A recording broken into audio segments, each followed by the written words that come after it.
Hello students, I am Preeti and welcome to Biotics, and today we are going to discuss about a very important topic of genetics, that is linkage. Okay, so the question is arising here, what about linkage? So let's start. Linkage क्या होता है? अगर हमको simply define करना हो तो हम कैसे करेंगे? किसी भी जीन की वो टेंडेंसी जब वो क्रोमोसोम पर एक सीक्वेंस में अरेंज होते हैं और इसी बिल्कुल एज इट इज इनहेरिटेड भी हो जाते हैं, इसी को हम बोलते हैं linkage. Okay, so the tendency of gene which are closely arrange on a chromosome and tend to be inherited during the sexual reproduction, the whole phenomenon is known as linkage. Okay, तो ये तो हो गया आपका linkage. Here you can see I have to draw some chromosome. यहाँ पे आप देख रहे हैं कि क्रोमोसोम के ऊपर जो जीन बिल्कुल पास अरेंज है उसको हम लिंक जीन बोल रहे हैं, और जो जीन बिल्कुल सेपरेटली है उनको हम नॉन लिंक जीन बोल रहे हैं. ओके, अब लिंकेज को सबसे पहले किसने पॉइंट आउट किया था? तो yes, TH. Morgan, scientist TH. Morgan point out linkage. उन्होंने 1908 में लिंकेज को पॉइंट आउट किया था. Okay, TH. मॉर्गन से पहले और भी साइंटिस्ट आए थे जिन्होंने लिंकेज के ऊपर वर्क किया था और लिंकेज के ऊपर एक्सपेरिमेंट्स दिया था. ठीक है, लेकिन टी.एच. मॉर्गन ने जो पॉइंट आउट किया था, जो नाम था लिंकेज का, उसको टी.एच. मॉर्गन ने ही दिया था. ठीक है, चलिए देखते हैं आगे क्या है. यहाँ पे कुछ मेन पॉइंट्स है कि when gene are on the same chromosome they show linkage. जैसे कि यहाँ पे आप देख रहे हैं कि एक क्रोमोसोम पर जब दो लिंक एक साथ है तो हम उसको बोलते हैं लिंकेज. ओके, और gene are found in different chromosome shows independent assortment. ठीक है, जो मेंडल की लॉ ऑफ इंडिपेंडेंट असॉर्टमेंट के बेस पर ही ये थ्योरी, आपने मेंडल्स लॉज पढ़े होंगे, 10th में भी पढ़े थे, उसी के बेसिस पे ये थ्योरी आपकी यहाँ पे अलॉट है. तो उसी के बेस पे इस थ्योरी को पढ़ने वाले हैं कि जब जीन जो होते हैं डिफरेंट क्रोमोसोम पे पाए जाते हैं तो वो इंडिपेंडेंट असॉर्टमेंट को शो करते हैं. ठीक है, और जब जीन सेम क्रोमोसोम पे पाए जाते हैं तो उसे हम लिंक जीन बोलते हैं और उसी को हम लिंकेज बोलते हैं. मॉर्गन से पहले कुछ साइंटिस्ट थे जिन्होंने लिंकेज के ऊपर बहुत एक्सपेरिमेंट किए थे. उनमें से जो वन थे वो सटन एंड बोवरी थे. सटन एंड बोवरी ने जब 1902 में क्रोमोसोमल थ्योरी ऑफ इनहेरिटेंस दिया था और उसमें उन्होंने यही बताया था कि जो जीन होते हैं, क्रोमोसोमल थ्योरी ऑफ इनहेरिटेंस क्या थी कि जीन की स्पेसिफिक लोकेशन क्या होती है उसको कैसे पता चला था, वो क्रोमोसोमल थ्योरी से ही पता चला था. और जो क्रोमोसोम होते हैं as a vehicle of genetic heredity. Okay, chromosomes are the vehicle of genetic heredity. This phenomenon is termed in the chromosomal theory of inheritance which are given by the Sutton and Boveri. Okay, मतलब यहाँ पे क्या है कि chromosomal theory of inheritance में इस बात का पता लगा था कि अगर कोई कैरेक्टर इनहेरिटेड हो रहा है और वो जीन साथ में आ रहा है तो मतलब जो क्रोमोसोम के ऊपर जीन थे वो लिंक जीन थे. मीन्स आप यहाँ पे ये कह सकते हैं linkage is inversely proportional to 1 distance between gene. कि मतलब अगर आपको लिंकेज देखना है तो जीन के बीच में, दो जीन के बीच में कितना डिस्टेंस है, वो कितनी दूर है या कितनी पास है, इस चीज का पता हमको चलता है क्रोमोसोमल थ्योरी ऑफ इनहेरिटेंस में जो दिया गया था सटन और बोवरी के द्वारा. ठीक है, क्रोमोसोमल थ्योरी ऑफ इनहेरिटेंस के बाद जो और साइंटिस्ट आए जैसे बेटसन एंड पुनेट, इन्होंने भी 1908 में अपना एक्सपेरिमेंट दिया लिंकेज के ऊपर और लिंकेज को एक्चुअल में प्रूव किया. बट ड्रॉबैक यही था कि उन्होंने लिंकेज तो बताया बट लिंकेज वर्ड को डिराइव नहीं कर पाए, वो समझ नहीं पाए कि ये एक्चुअल में लिंकेज ही है. बट उन्होंने पूरा एक्सपेरिमेंट प्रूफ किया था. कैसे प्रूफ किया था हम उसको आगे जानेंगे डेरिवेशन के थ्रू. मैं आपको बहुत इजी मेथड से समझाने वाली हूँ, तो वीडियो को लास्ट तक जरूर देखिएगा ताकि आपका कॉन्सेप्ट यहाँ पे क्लियर हो जाए. ओके, बेटसन एंड पुनेट की थ्योरी का जो बेस था वो ये क्या था, उन्होंने दो तरह के अरेंजमेंट किए थे. वो क्या अरेंजमेंट थे हम आगे देखेंगे. एक सिस अरेंजमेंट था और एक ट्रांस अरेंजमेंट था. सिस अरेंजमेंट में उन्होंने क्या बोला था कि अगर parental combination due to linkage, अगर किसी जनरेशन में parental combination as it is आ जाते हैं तो वहां पे हम ये प्रूफ करेंगे कि वहां पे लिंकेज है. मीन्स जो जीन थे वो लिंक्ड थे क्रोमोसोम के ऊपर और एज इट इज ही इनहेरिटेड भी हुए हैं. और रिकॉम्बिनेशन वहां पे होगा जहां पे क्रॉसिंग ओवर हो जाएगा. ओके, तो ये दो कॉन्सेप्ट थे बेटसन एंड पुनेट की थ्योरी के जो इंपॉर्टेंट कॉन्सेप्ट थे और इन्हीं के बेसिस पे उन्होंने अपने दोनों अरेंजमेंट्स दिए थे. आगे देखते हैं when two dominant entering from the same parent, they are trying to live together and this is known as the coupling. Okay, मैंने आपको अभी बताया कि वेट्सन एंड पुनेट्स ने अपने दो अरेंजमेंट के थ्रू इस बात को प्रूव किया था कि लिंकेज होता है, बट ड्रॉबैक ये था कि वो लिंकेज नाम नहीं दे पाए थे, बट उनके जो अरेंजमेंट थे वो बहुत ही ज़्यादा मैटर करते थे, बहुत ज़्यादा फिक्स थे। उनके अरेंजमेंट्स क्या थे? जो उनका पहला अरेंजमेंट था जिसको हम लोग सिस अरेंजमेंट बोलते हैं, मैं अभी आपको बताती हूँ कि ये क्या होता है, आगे डिराइव करेंगे। सिस अरेंजमेंट में उन्होंने बोला था कि when two dominant entering from the same parent they are try to be live together and this is known as the coupling. Means जब दो डोमिनेंट कैरेक्टर सेम क्रोमोसोम पे होते हैं तो वो एक साथ ही इनहेरिटेट करने की कोशिश करते हैं, साथ ही रहना चाहते हैं, मतलब वो कपल्स में रहना चाहते हैं, कपल्स साथ रहते हैं। तो उसी तरह से जब दो डोमिनेंट कैरेक्टर होते हैं तो वो आगे भी साथ ही रहना चाहते हैं, जिसको उन्होंने कपलिंग का नाम दिया। ओके, सेकेंड जो था वो उनका था ट्रांस अरेंजमेंट। ट्रांस अरेंजमेंट में उन्होंने क्या बोला था कि when two dominant genes are found in different chromosome, ठीक है, कि जब दो डोमिनेंट कैरेक्टर डिफरेंट क्रोमोसोम्स पे पाए जाते हैं तो वो ट्राई करते हैं कि वो सेपरेट हो जाएं और इसी को वो रिपल्सन कहते हैं। यहाँ पे आप देख सकते हैं डायग्राम में ये दो क्रोमोसोम है और इस एक क्रोमोसोम पर दो डोमिनेंट जीन है, A it is a dominant gamete and B it is also a dominant gene. तो जब एक ही क्रोमोसोम पर दो डोमिनेंट कैरेक्टर हो तो वो एज इट इज आगे भी इनहेरिटेड होंगे। और यहाँ पर देखिए जो ट्रांस अरेंजमेंट था इसमें देखिए ये जो दो क्रोमोसोम्स हैं इसमें एक जीन के ऊपर अलग अलग गैमेट्स हैं और अलग अलग जीन हैं। जैसे यहाँ पे डोमिनेंट है और फिर उसके बाद रिसेसिव है, ये डोमिनेंट और ये डोमिनेंट दोनों अलग अलग क्रोमोसोम पर फिक्स है। मीन्स कि when two dominant gene are found in different chromosome, these both are, this is 1 and this is 2. When two dominant gene A and B are the dominant gene and both are present on different chromosome, so this process is known as repulsion. वो कहीं ना कहीं separate होने की कोशिश करेंगे और यहीं पर क्रॉसिंग ओवर की प्रोसेस भी फॉलो हो जाएगी। बाद में जब मॉर्गन्स आए तो मॉर्गन्स ने देखा कि ये जो कपलिंग है और रिपल्सन है ये दोनों प्रोसेस जो है वो एक ही है। तो फिर उसके बाद मॉर्गन ने क्या बोल दिया, coupling and repulsion are two aspect of a single phenomenon. Means coupling and repulsion जो है वो एक ही फिनोमिनन है। अगर हम कहें कि कपलिंग एंड रिपल्सन को अगर हम ऐड कर दें तो वो क्या बना देगा, लिंकेज। ओके, तो चलिए आगे हम देखते हैं सिस और ट्रांस अरेंजमेंट। तो वेट्सन एंड पुनेट ने अपने लिंकेज के लिए दिया था, उसको हम देखते हैं। आपकी एनसीईआरटी के बुक में ये टॉपिक मेंशन नहीं है, इसलिए मैं आपको यहाँ पर बहुत सिंपली ड्राइव करा दे रही हूँ, क्योंकि इसी कॉन्सेप्ट पे आगे हमारी मॉर्गन्स की थ्योरी है। और एनसीईआरटी की बुक में जो डायग्राम दिया हुआ है वो थोड़ा सा कॉम्प्लिकेटेड है, बच्चों को समझने में प्रॉब्लम होती है। अगर आप इस कॉन्सेप्ट को समझ लेंगे तो आपको मॉर्गन्स की थ्योरी बहुत ईजिली समझ में आ जाएगी। तो थोड़ा सा इस पर फोकस करिएगा कि ये कैसे हो रहा है, ठीक है। Cis and trans arrangement which are given by the Bateson and Punnett in 1902। Just start, what is this. यहाँ पर मैंने आपको बोला था कि वेट्सन एंड पुनेट ने दो कंडीशन रखी थी कि अगर हम मान लीजिए these are the chromosomes and these are the chromosomes, ठीक है। उन्होंने बोला था अगर dominant character means A and B, dominant character अगर सेम क्रोमोसोम पे होंगे तो लिंकेज शो करेगा, parental character as it is inherit होंगे।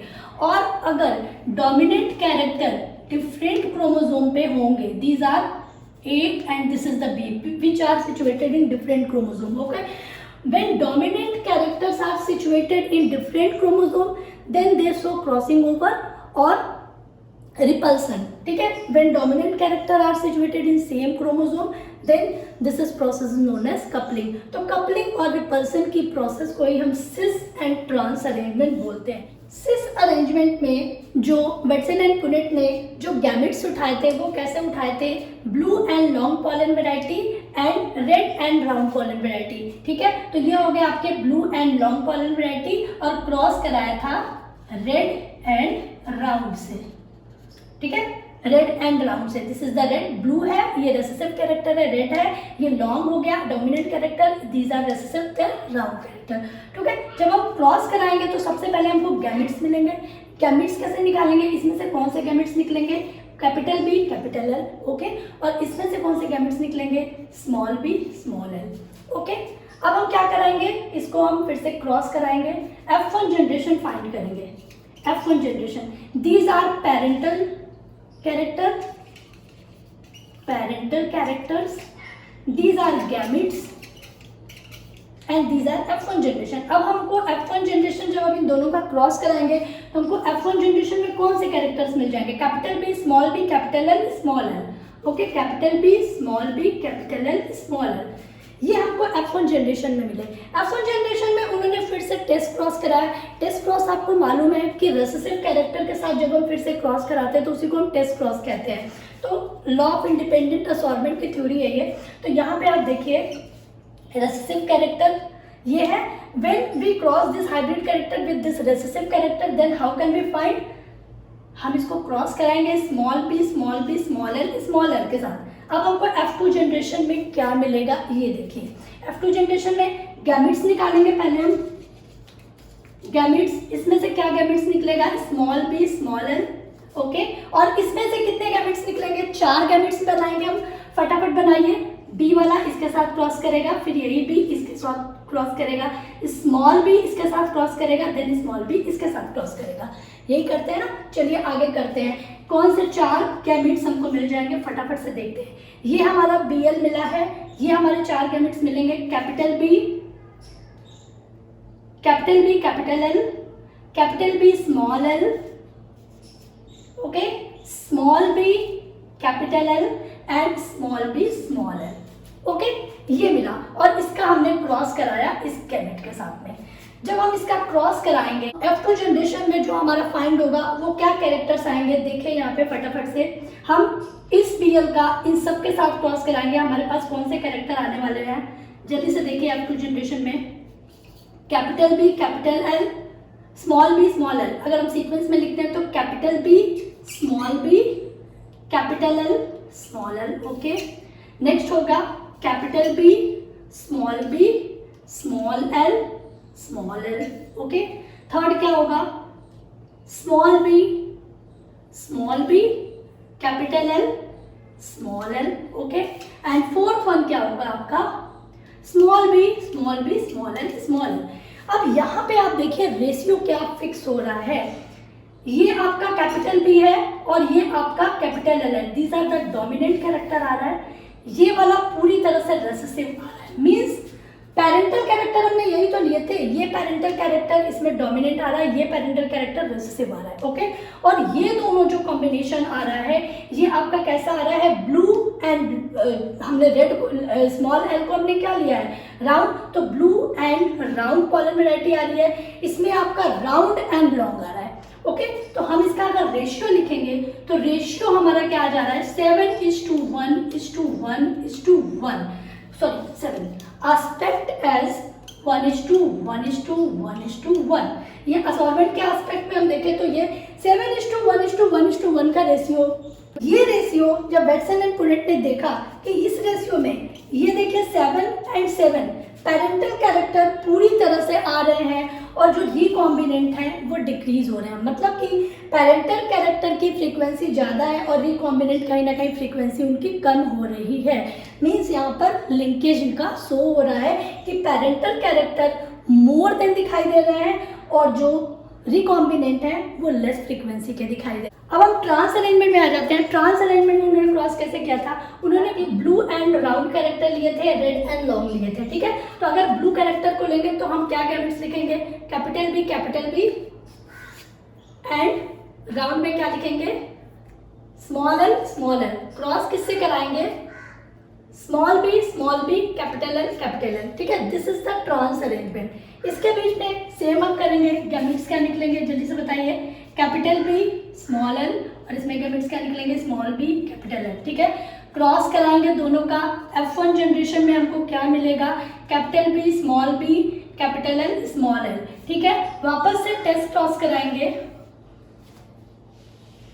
टेस्ट क्रॉस हमेशा रेसेसिव कैरेक्टर से कराते हैं, तो इसका अगर हम रेसेसिव कैरेक्टर लेंगे तो यही होगा हमारा small B small L small L. This is the recessive character. यहाँ पे हम टेस्ट क्रॉस ही कराएंगे, ठीक है। F1 जनरेशन में जब हमने टेस्ट क्रॉस कराया तो हमारा जो गैमेट्स आए, इससे क्या आए, स्मॉल p स्मॉल l, और इससे हमको 4 तरह के गैमेट्स फिर मिलेंगे। कैसे मिलेंगे, capital B capital L, capital B capital B capital B small l, okay, small b capital L small b small l, ठीक है। These 4 gametes are found here.